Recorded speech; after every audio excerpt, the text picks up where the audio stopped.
Thank you. Seating of alternates, Tom Connor and Brian Emmerich are here by electronics, so all our regular members are here. Our alternate members are encouraged to participate fully in everything we do. Approval of minutes, June 30th minutes. They were they were sent out. Motion to approve? Thank So you, moved. Kathy. Is there a second? Seconded. Jack? Any additions or corrections? Hearing none. All those in favor? Aye. Aye. Opposed? Abstaining? No abstentions, so ordered. Public comments? There is no one from the public here. So we will now go to new business. What do we have delineated specially on the agenda? Betsy, you want to scroll it up for us, please? Yeah, I'm having a little mouse issue. Oh, Dan, what's on the new business? So we have the review of the financing Southbury from the June meeting. We wanted to review it and see if we needed to update it or anything like It's that. made available to everybody. Anything anybody at this point wants to bring up in the financing Southbury documentation? Yeah, it looks like we're about 7 years past when it was first published, and it was expected to be updated about every 2 years. So I think it's a good thing to look at. Okay, we've had 3 months to look at it. Now that we've all looked at it, those who care to dig deep, is there anything that we think we need to be reconsidering, or want to affirm or change? Now, I don't know because I don't have that expertise, but has anything legally changed that would affect the document? Have we heard from our attorney or anything? We're dealing with the same, well, we've never had a challenge from our attorney about anything that's in it. No, but it should align with whatever the current financial regulations are. So that's what I'm wondering about, if anything has changed No, meaningfully. GASB in that rules, 7 years. GASB rules haven't changed, Kim, as far as what's in that report. The GASB rules that changed in the last 2 years were more to do with pensions and things like that, and uncompensated absences. So as far as the other stuff that's in that report, the GASB rules have not changed. Okay, so the GASB hasn't changed in 7 years, and the financial regulations from the state of Connecticut haven't changed in 7 years. Okay. The charter hasn't changed yet. There are some, I haven't comported the potential charter changes to financing Southbury. So maybe what we ought to do is wait till whatever passes as the charter, and then look at those changes, and we can look at that to see if financing Southbury needs to be tweaked because of that. I don't think there are any, but there might be. Budget, because the recommendation on the budget, if it gets passed, will affect the budget process that's listed out in the It's financing software. That it certainly would. It might not, though, affect financing Southbury, which is a structural concept of how it all fits together, not the process, which is what It the charter summarizes addresses. the process of the budget from the charter. Okay, well, in the document. we'll wait till the charter changes, and then we can take a look at it again. Well, the charter did change after that document was published. The document was published in 2018, but the charter changed in 2019. There's nothing that I'm aware of in the current charter that is in contravention of financing Southbury. I'm talking about the charter changes we're currently looking at today. Yeah, they're definitely going to. And when they get done, then it would be appropriate to look at financing Southbury. It's a good point. Yeah. Preparation for the meeting. What were you saying? Say again? I was asking. It sounded like somebody was saying something over there. Okay. So the financing Southbury seems to encompass numerous different possible financial policies. I'm sorry, Kim. Financing Southbury seems to encompass numerous different financial policies, some kind of debt management, capital investment. After I get to my notes.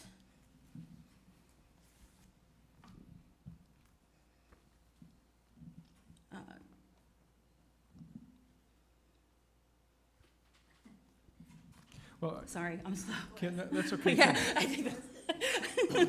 Kim, hold on, I'm going to recognize Steve, and then I have a comment. Okay. Steve? Yeah, and I think it's a quick question, just to make sure that I think we're all on the same page in the public, et cetera. As you mentioned, it's sort of a summary, as it says, a summary of guidelines and practices, and it's something that the Board of Finance has been I guess, 7 years ago, first put together and put out. But it's not necessarily an official, I'm trying to think about how to word it. I was gonna say like an official government document. In other words, a new Board of Finance could take over, after November, I suppose, and take a look at this and say, nope, this isn't kind of how we want to do things in Southbury anymore, and would this just go out the window? Could, Correct? yeah. Yeah, it's not anything where it's an official, as we said, it lays out the budget process by the charter that has to be followed, but as far as how we sort of like to do things in Southbury, this is a summary of it, but a new Board of Finance could throw the whole thing out in a few months. It is a Board of Finance created document. It has not been approved by the town in a vote or the Board of Selectmen. But if someone wants to know how the finance people in the town of Southbury think and what they do and how they do it, there it is. And certainly, it's subject to change. And it is an ongoing document, just like the United States Senate, which rotates people. Anything they adopt stays the same until they as a group then decide to change it.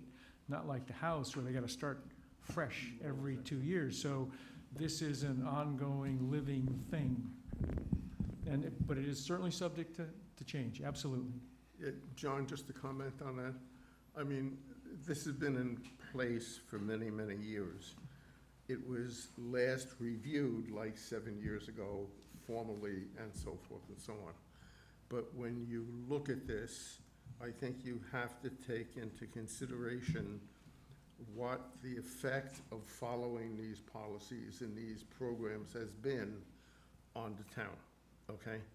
And when you look at the level of borrowings that we have, and when you look at the ability of Dan working with FEMA and working with public finance agencies about the ability to go out and borrow the money temporarily, and then we now have an assurance that we're going to be getting back from FEMA and from a state grant.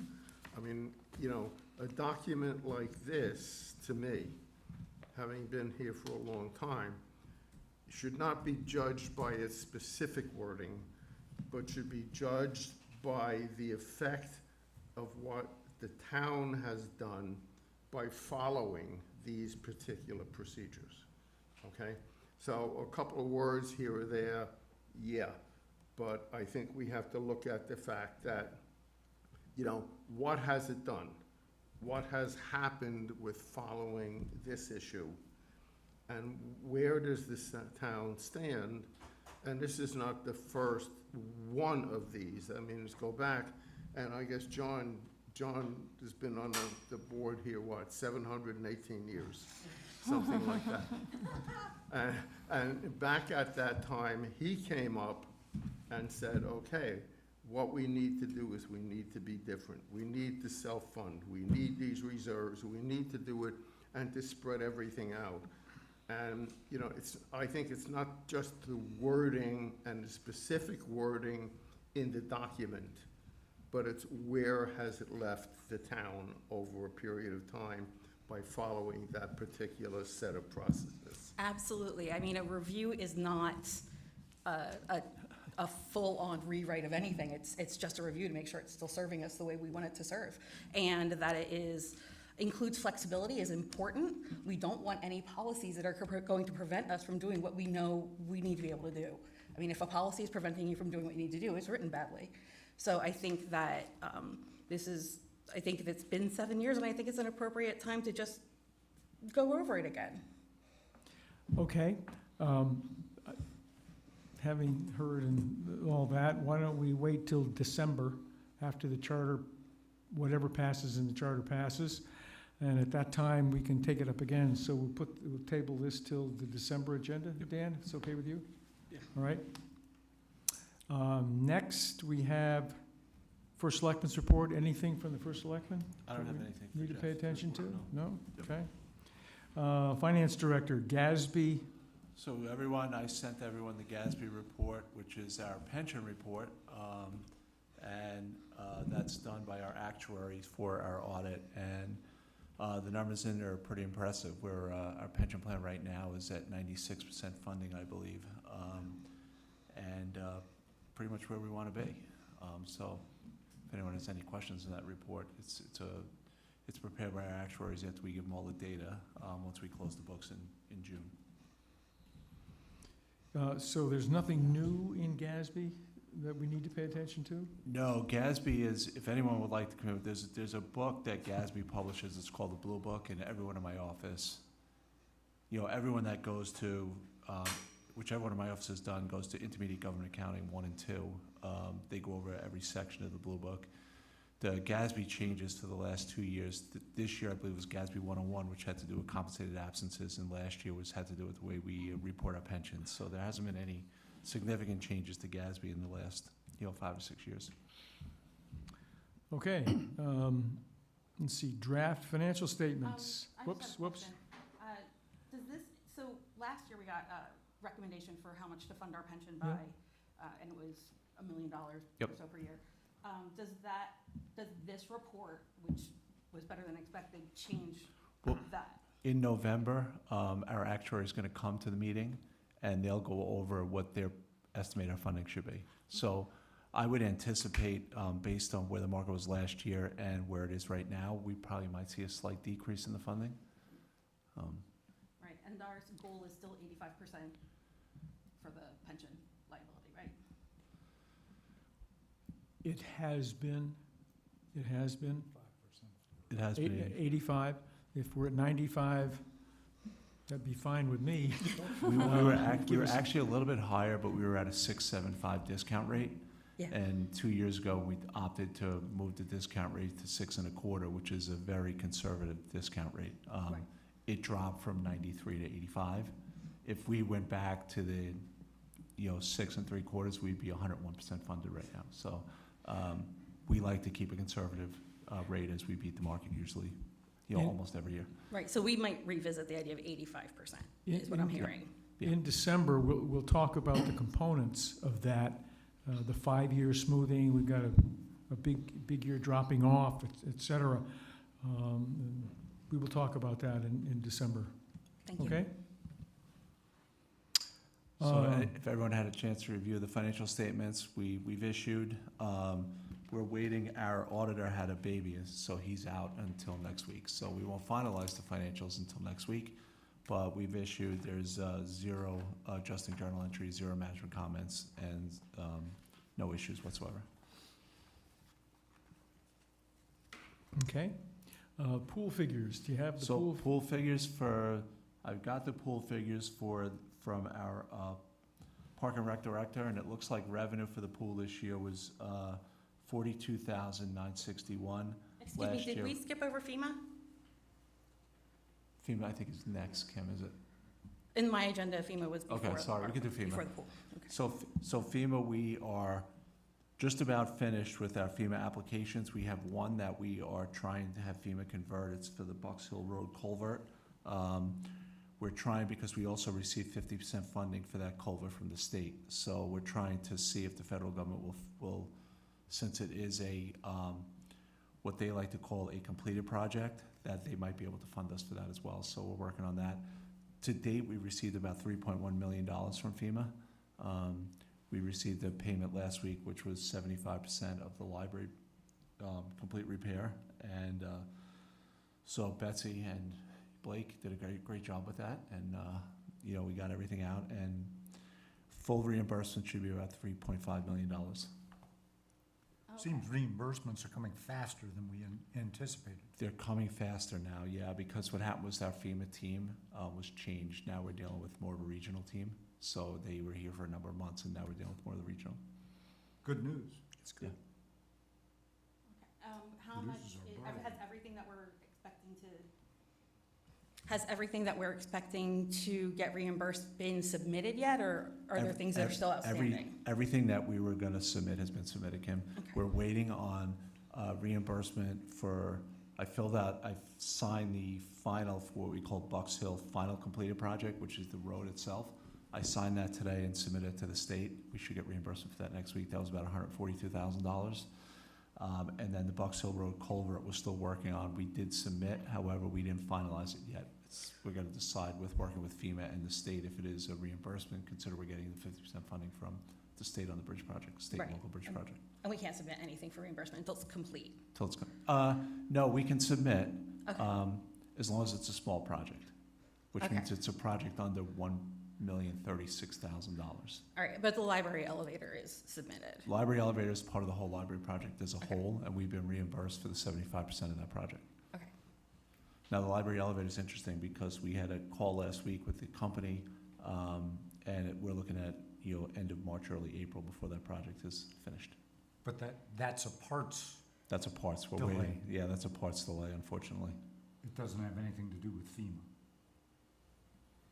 And our rep, Jason Bucksbaum, really worked hard, and he was able to get us the additional 25% that FEMA didn't reimburse the library, so we're fully 100% funded for the library.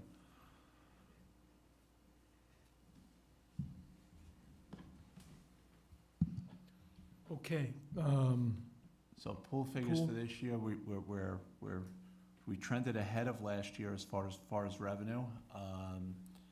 Last year, I believe we were at $27,000 in total. This year, we're at $42,000. We're in the process of closing the pool. We're just doing some final punch list items from the construction company that they have to clean up before we end up putting the cover on and close it.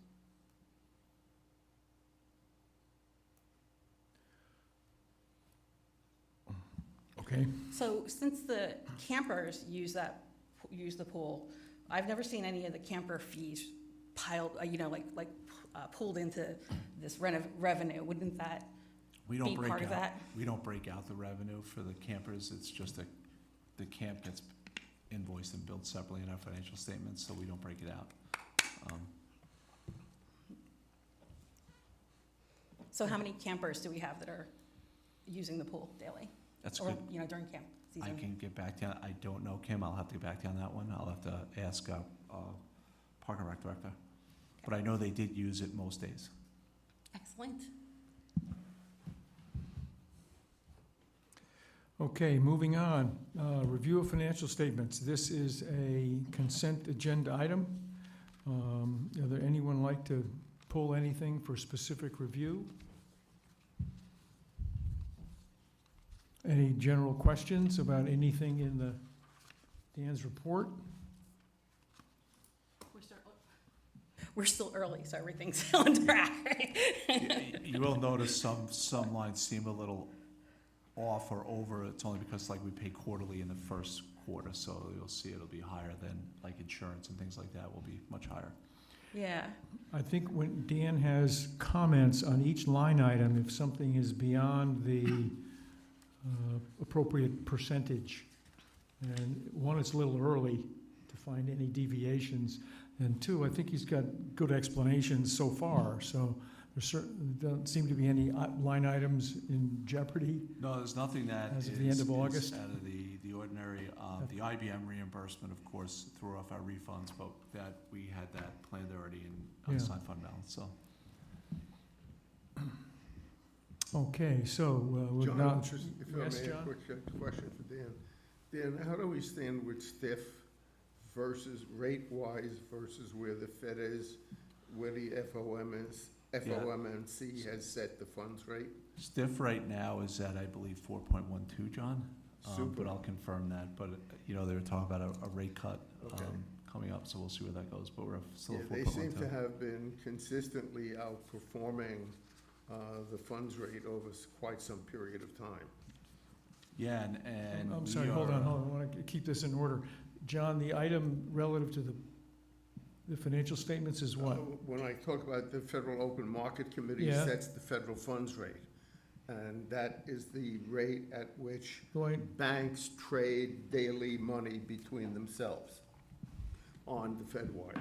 yeah, so, Okay, and the basis of the question is, on average, has STIF been outperforming them? And from what Dan says, the answer is definitely yes. yeah, and so far in, just fiscal year for July and August, we've earned about $305,000 in stiff interest. Okay, to ask John's questions a different way, when we budgeted the return for invested cash. What rate, do you remember the rate we used? I do. Was it, I think we used, I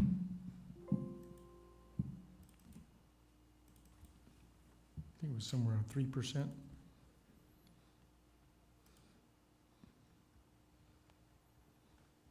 Because if the Fed, whatever the Fed does, that'll change how much we get. And in March, we made a guesstimate about what was gonna happen over the next 18 months. Fingers crossed, and just the key numbers are, what did we budget? And we budgeted 4%, John. we budgeted 4. Yep. So we could be a little light. Could be a little light, but we're halfway to our budgeted number, and we're in Okay. August, so. So we may have more money invested. So there's a balancing act. So far, we're good, John, to your point. Oh. Just one quick comment on that. I think one of the things that benefits us is by staying in stiff, is that because of the huge magnitude, the aggregate of funding that they have invested there from various towns, they get an advantage when they are going into the market to invest because they bring real huge dollar amounts John, being rolled over. excuse me, I think we're getting into how the IPOC works, which probably isn't discussion at the moment. Okay, if there's nothing else on the treasurer's report, we'll move to. I have a question. Whoops, I have a Kim, question. yes? Are we seeing any of the changes from the 4-day work week yet, or any changes from the 4-day work week? Financially, Yeah, we're not seeing any real changes, any significant whatsoever. okay. How about holidays? Because there's a couple of Fridays that are actually Yeah, what already we- holidays, so what- how's that work? What we did for the employees, if the holiday falls on a Friday, we give everyone another personal day. This way we still maintain the 35-hour work week. And then when it comes to, I saw there were a couple of policies that were written in days, at least in the handbook, they're written in days. I assume that's different in the accounting system? Yeah, the payroll system, we do the accrual based on hours. Okay.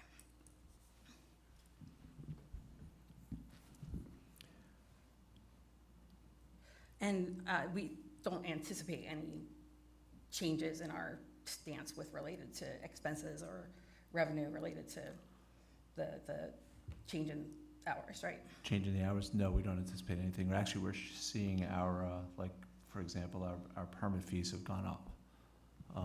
And our senior center revenue has gone up. So our revenue's actually gone up.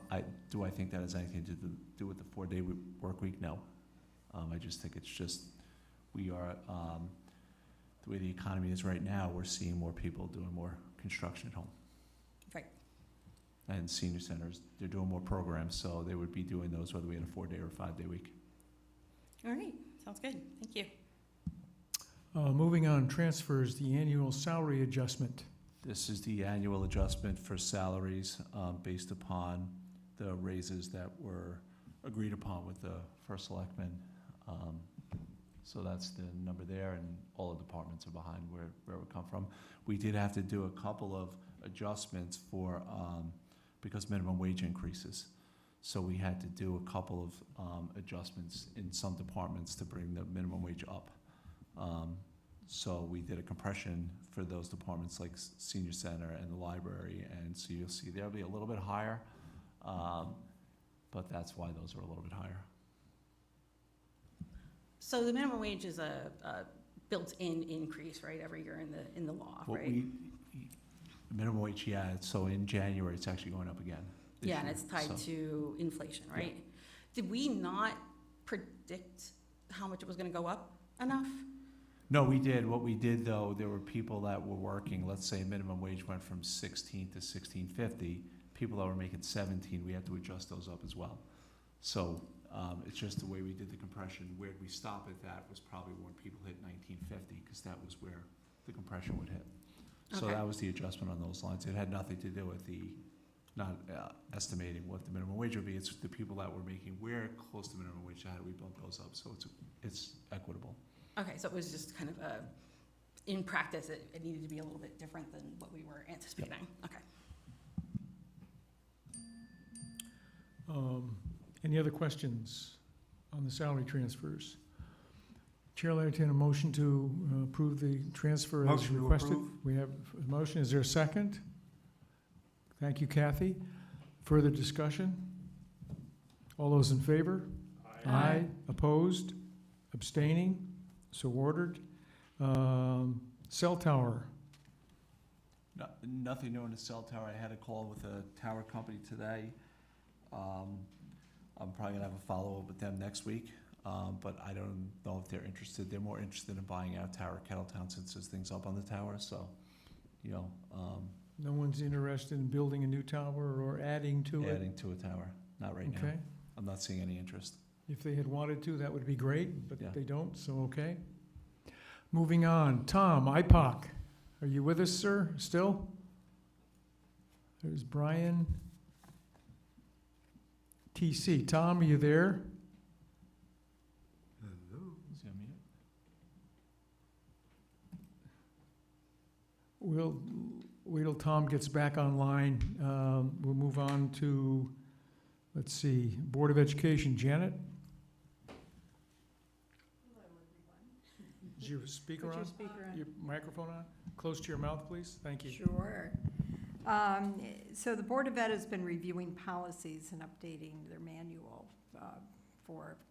on a regular basis. And I know, John, you had expressed some interest in the Board of Ed considering looking at their bidding process when they did an internal audit. So I actually brought their policy concerning their bidding process in case anyone wants to look at a hard copy, but it is online. I don't know how it compares to your bidding process. Also, I know that, John, you had expressed hope that the Region 15 would develop a comprehensive multi-year review plan for their internal audits. And I didn't find any reference to that when I was doing some reviews of their minutes and meetings. I'm wondering if you've heard any feedback back on that, or? I had sent them an email, 4 or 5 months ago, which was the result of what we understood their responses were to our requests.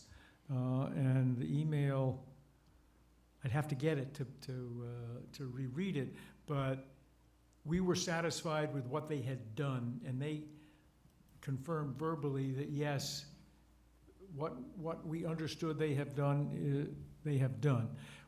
We have not seen a multi-year plan yet. Okay. When they do that, I don't know, but they had committed that they would address a multi-year plan. Okay, I'll watch for that. I want to make you aware the school administrator's contract is up on June 30th of 2026. So those negotiations will start this fall in October. To that point, I received a letter 2 days ago, on Friday, Oh, good. that the contract negotiations are starting on the 24th. And I'll represent the Board of Finance at those meetings. There'll probably be 3 meetings, and they usually go pretty swimmingly. Again, we have no say.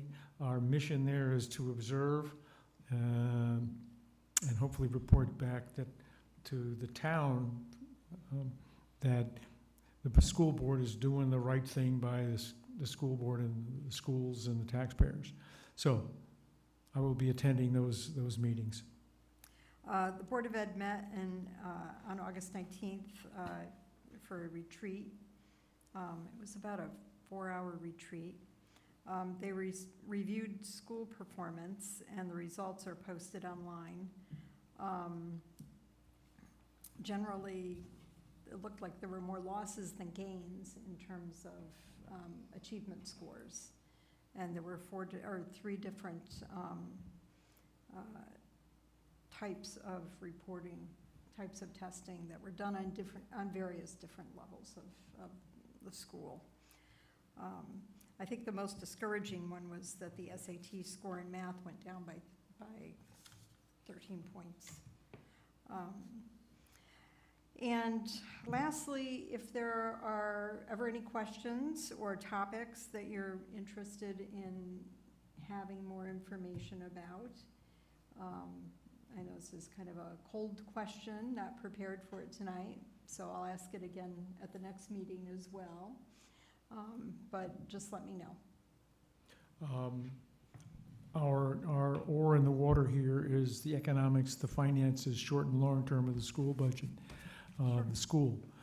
If any of the members of our board are curious about something, give me a call, and I will talk to Janet and make sure, and we'll also talk to the chairman of the school board to make sure they heard firsthand from us what our concerns are, and Janet will be watching. So,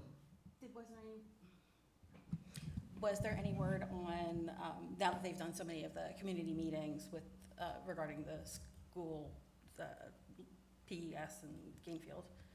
Oh, well, John's been going to those, the possibility of building a school, you've been going to those meetings. their select committee made a recommendation to the board, which the board adopted, that the school board ideally would seek a single site other than the existing sites on which to build 2 schools.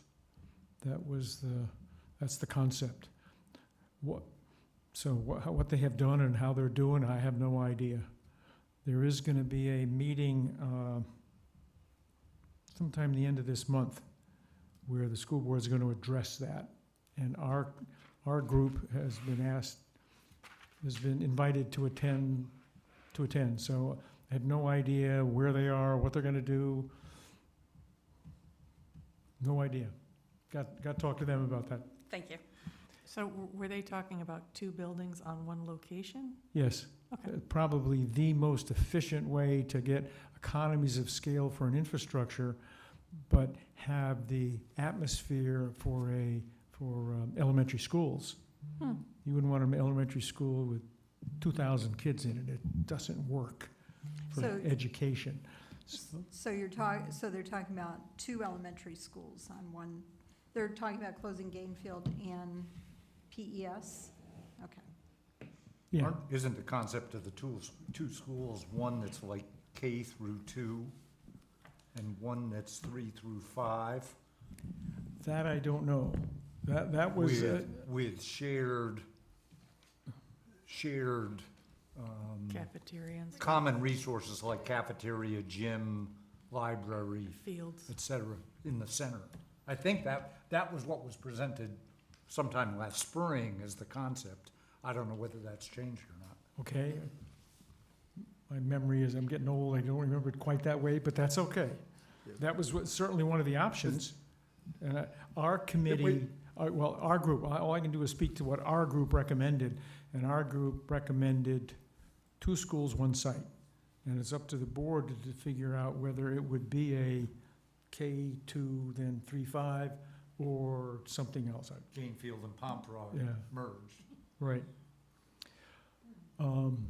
John, Thank you. may I just make a response to Janet on Manage something? that. Something we've talked here before. One of the things that consistently gets under my craw with Region 15 is the issue that John brought about their internal audit program, okay? Their operation is far more complex than the town's is.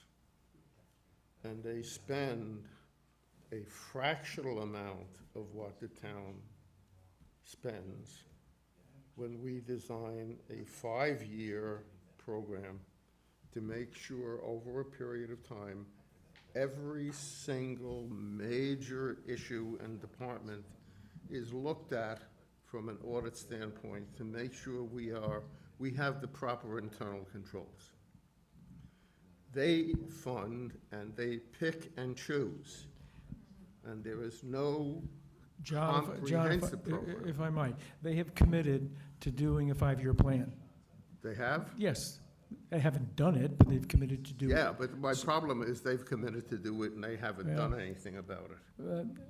Okay, so I just want to be on record about that. They have committed and they've done nothing about it. Yet.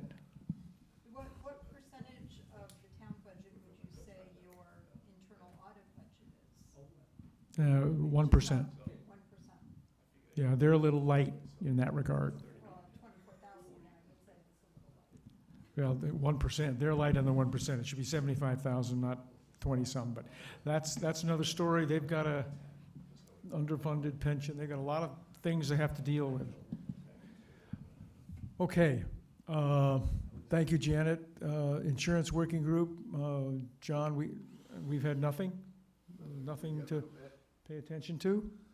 Roads and Bridges, Jack, anything? No meeting reports. You'll see that Old Field is under construction. I'm not sure what the. Old Field's under construction. The culvert's in, probably a late fall completion. I believe the Chestnut Tree Hill repaving is supposed to start this week. That's part of our FEMA project. So there's a lot of activity in town. And we chip sealed, I think, 20 roads. Dan, please. I think we chip sealed 20 roads as well. None of my biking There's roads. a lot of road work maintenance being done the way it planned to be done. Yep. Next, RUPAC. RUPAC, since we've last met, has had 2 meetings. One meeting, annual, quote, "We exist and are still alive" meeting, and a second one to address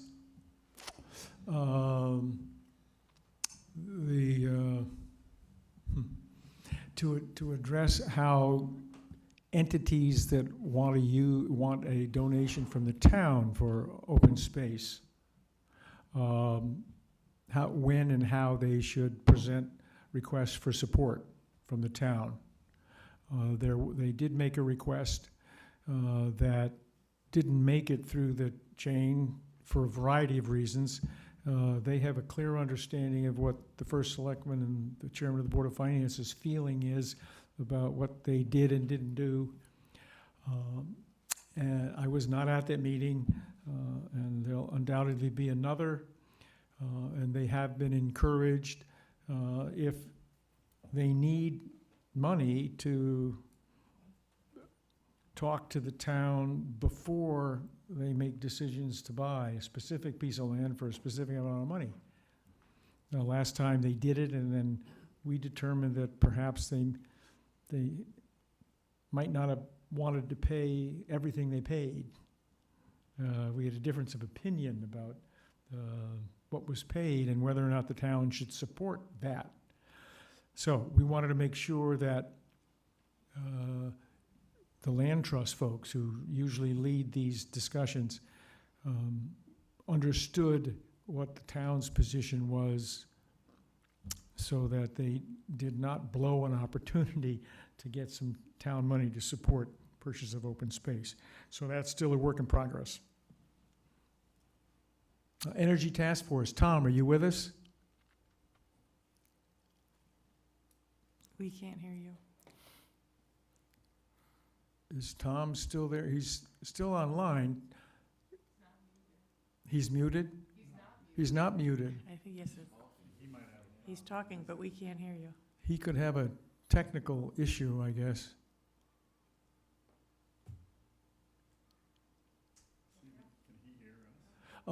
Okay, we don't know. We have any communication, Betsy, with him at all? No, okay. How Yeah. fast can you type? Dan, are you aware of anything that the Energy Task Force has No. been doing? No, I know they were going out for the solar project at the transfer station. I don't know where that stands, though. I had a talk with a member of their committee unofficially a week ago, and he said they're in the process of working on the lease that we had encouraged the Board of Selectmen to pursue. So I wasn't in a position to get into all the details, but their work is alive and well. That was the lottery, right? We Yes. don't know the outcome of the lottery yet. Yep. Okay. Do we Multifaceted. know whether we won the lottery or not? We don't know. And if Tom has an update, he can send it to me and I'll forward it to everyone. You know, Vivian? I do not. Okay.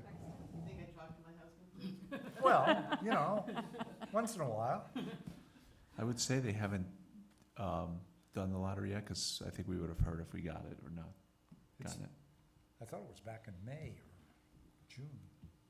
But Oh. when the results are August, I published, thought I it was don't know. August, yeah. Or August? Okay. I haven't heard, so. Okay, well, we will hear next month. I don't think there's anything for the Board of Finance to be doing proactively, so we can wait to hear a report from the Energy Task Force at our next meeting. That is our agenda. If there's anything that needs to be added, we can do it. I had ARPA on the agenda that was sent out. I'm sorry. We had the ARPA. Okay, that was in the consent agenda.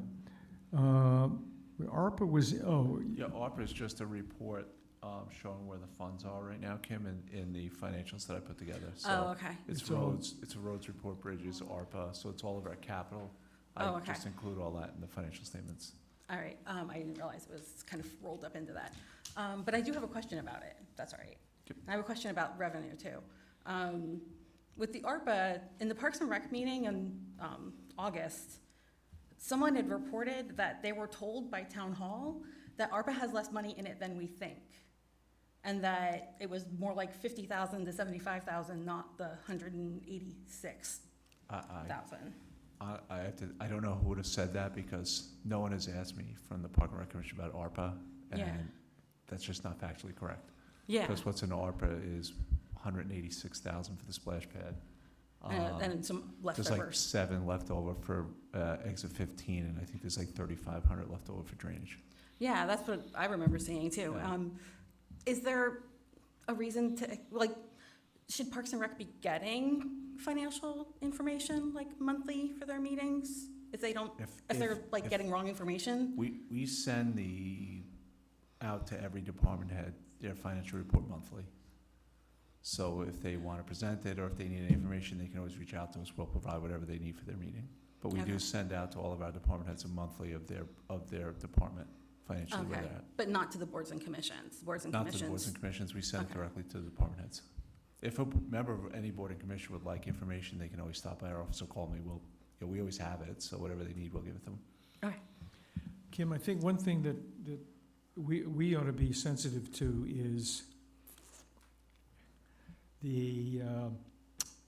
it's not a consistent practice, but the reality that rumor is rampant and people get things in their head because they hear something from somebody somewhere.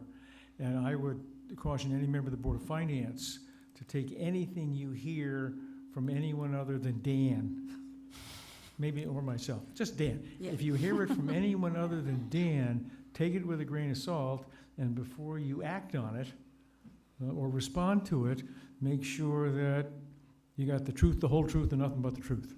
Yeah, that's So, why, and I'm that's, sure it wasn't malicious, but people hear things and they think the things they hear are the facts, and all too often, it's just not so.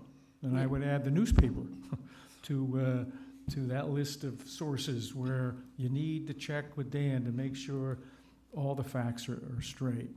right, Okay? Okay, which good. is exactly why I wanted to ask about it. But also, it was confusing because they were making decisions based on that, and they didn't have the information Right. themselves. So, thank you. Caution them to do the same. Okay, if there's nothing else to come before the meeting, I wanted to know about listing out grants in our revenue. listing out grants in our revenue. Well, we, We have a line for state and federal grants. Yeah. On the revenue side. yeah, and it's all rolled up. We don't know. So if you'd like with the each roll-up, I can individual ones. certainly send out the roll-up to where that is. So I can send that out to everyone on a monthly basis as well, if you'd like. The actual, our financials, they all roll up, so I can send out the full of what it is. Yeah, that would be great if it's Sure. not too much trouble. No, not Thank at you. all. I'm curious what you're trying to get at, Kim. Do you want to see what grants we've applied for, how much money we received, how much money we spent? What is it you're getting at? So the amount of money that we took in from the state last year, from 2024 to 2025 versus 2023 to 2024 is doubled. And I'm curious how that's impacting our departmental budgets, where it's coming from, or is it being followed in the actuals? Is it being rolled up into an adjusted budget that we're gonna look at next year or this coming year when we do budget stuff? When we get the info from the state, we get that after the governor releases his budget. And the primarily part of the doubling was for the ECS grant. So we got more ECS money last year, but all that does is that offsets our mill rate, Kim, when we do our budget. So it doesn't actually impact the departmental's expenditures at all. It just reflects in the mill rate, a reduction in the mill rate. Yeah, so being able to see that laid out will make it super clear. I want to address your concern. If we get a special grant for something as a unique item, like a bus, that's unique in itself. Let me not do it that way. The town's policy is to include all anticipated grants as a revenue. We budget them as revenue. That's the revenue side. Then we have a disbursement side. Our disbursement side is executed independent of if and or when we get the revenues. So when the state sends us what we anticipated, or more or less, doesn't make any difference in our budgeting and the department heads' spending. Does that get to what you're trying to get at? Partly because that money is doing something. That money is providing services or however the grant has My been point is, it would not. awarded. If we anticipated a state grant for $150,000, whatever it might be, and they send us 120, that would not impact any department's authorization to spend, because that is a revenue item that would be short. Or if we got more in a grant, then we'd be over in revenues, but it wouldn't affect any department spending. So let's say, talk about the bridges, for instance, right? Because we got $500,000 recently for bridge replacement, right? So we have revenue funds for those. We're saving up money, right, every year for that. So in getting the 500,000, we might want to consider what that means for how much we're saving every year for revenues, for instance, or, for bridge replacements. A bridge grant is a unique thing for a specific bridge, so it wouldn't have a multi-year impact. It would if we don't need to save another $500,000 that we're planning on saving, if that makes sense. Well, when we put our bridge budget together, Kim, we anticipate the funding that we're gonna get from the state or the federal, so it's already built into the budget of that particular bridge. A good example would be Town Aid Road. So Town Aid Road we get from the state, we budgeted $371,000 this year, which is similar to last year. We're gonna do roads whether we get Town Aid Road or not. So when we build our budget, our public works director puts his road budget together based on what he feels needs to be done for the town. Some towns don't do it that way. Some towns wait to get to Town Aid Road and then figure out what they're gonna do with it. We don't. We take that as just a revenue offset to the mill rate. So it wouldn't be a big deal to add it then. Say that again? So it's not a big deal to report it. No, we can report it, and we do. We separate it in the roll-up. I can send out the roll-up to everyone. It just will be pages and pages because every account rolls up. So for example, like we have one for permitting fees. There's 25 lines that go into permitting fees. So I it's don't mind not providing easy to, it's For not me, it's easy to easy, but just for you summarize. guys to look at it, it Yeah. may not be as easy to look at it. All right, it's not easy to just say, these are our revenues and these are the grants. Yeah. Okay. We do have a grant section, so like our grant section has about 18 lines in it right now. Now, some of them were previous stuff, like we used to get a Pequot grant. We don't get that any longer, but it's Yeah. still listed in our grant section. So when we get a grant, we do break it out, but as a whole, we list it as one state grant, state and federal grant revenue. So I think we need to remember what Jack Kelly has reminded me several times in the last few years, that we're doing our budget 18 months ahead of the end of the fiscal year. And a budget is just that. It's a plan of what you think is going to happen. And we recognize it may not happen exactly that way. And that's why in financing Southbury, we say, look, we are going to budget what needs to be done and do the work and plan for revenues. If the revenues come in more or less, we'll deal with a revenue excess or shortfall in another way. We're not going to change our bridge program, our road program, or any department's program based on whether or not the state does or doesn't fulfill their promise to us about what they're going to do. Yes, Steve? I just want to make sure that I'm understanding. I think I am, just putting it another way, and if the way I put it is incorrect. The plan is set, and we sort of say, here's what we're going to do. Whether we get money from the state or wherever, this is what we're doing. This will never change. If we need to come up with more of our own money, we will. If we get excess money from the state, great. But what we're doing this year will not change the roads or bridges. It's not going to, hey, we got more money, so we're going to do an extra bridge. It's never a situation like that. It doesn't work that way, that's correct. So, The one caveat to that is that the work that's being done to solicit and get the grants is not uncoordinated from the planning of the execution of the project. Right. So to Dan's point, there's So at the time of anticipation. budgeting, there's some reasonable expectation that grant monies, if it's reflected in the budget, that grant monies are coming in to offset the expenses of that project. And there may be some adjustments, but we've got a pretty high level of confidence that the two will match. They are managed independently, as John said, though. One's in the revenue stream, and the other's in the expense. Yeah, Tom Connor asked us when we were doing the bonding for the FEMA, what's the worst case that would happen if we didn't get any of the 25%? And we had a plan for that. So if we're anticipating money because of our accuracy and our history of being pretty good prognosticators, we're real close. And in the case of the FEMA thing, we didn't have a plan. What are we going to do? And we talked about it several times here. If we don't get the money, luckily we're getting it, so we don't have to have that fallback. So, all right, the First Selectman's Office got $16,000 in grant money this year. I don't know in grant money total, but there was at least one grant where it was $16,000 to the First Selectman's Office.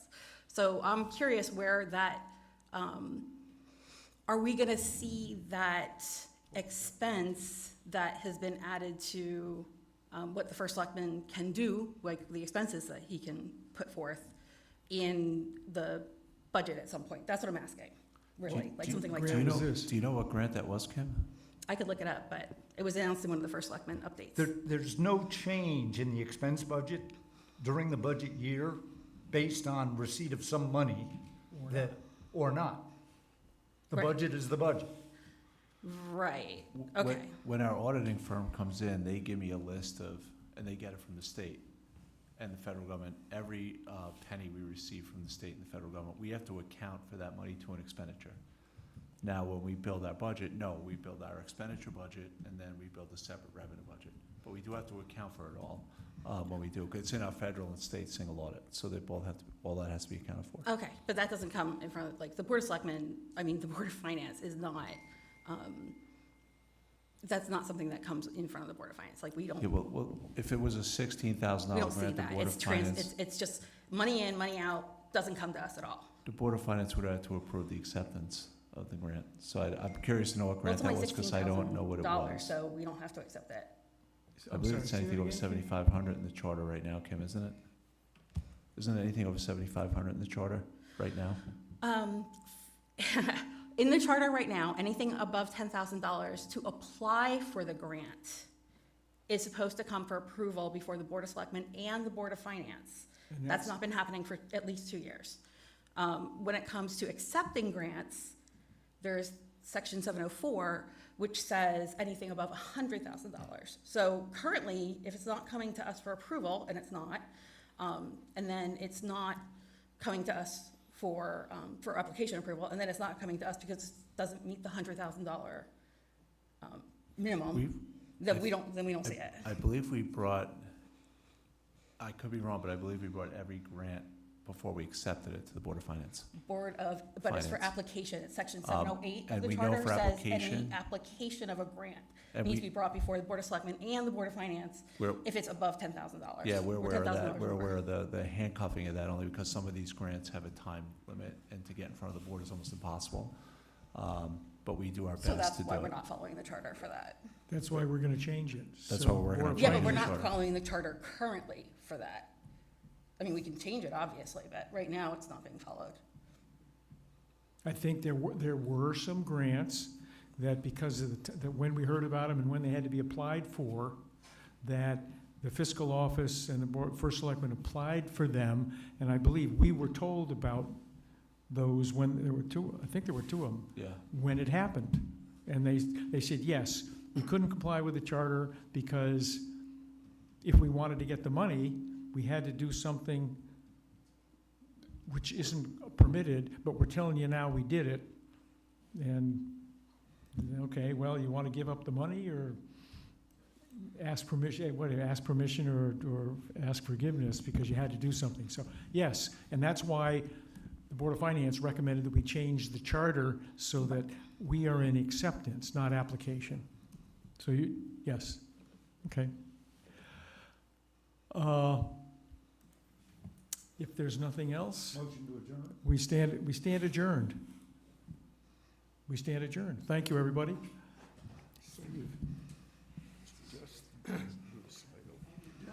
Just for your background on the Region 15 thing, the reason I and John focus on this is some 7 or 8 years ago, in the middle of the night, No, it might have even been last year, it might have been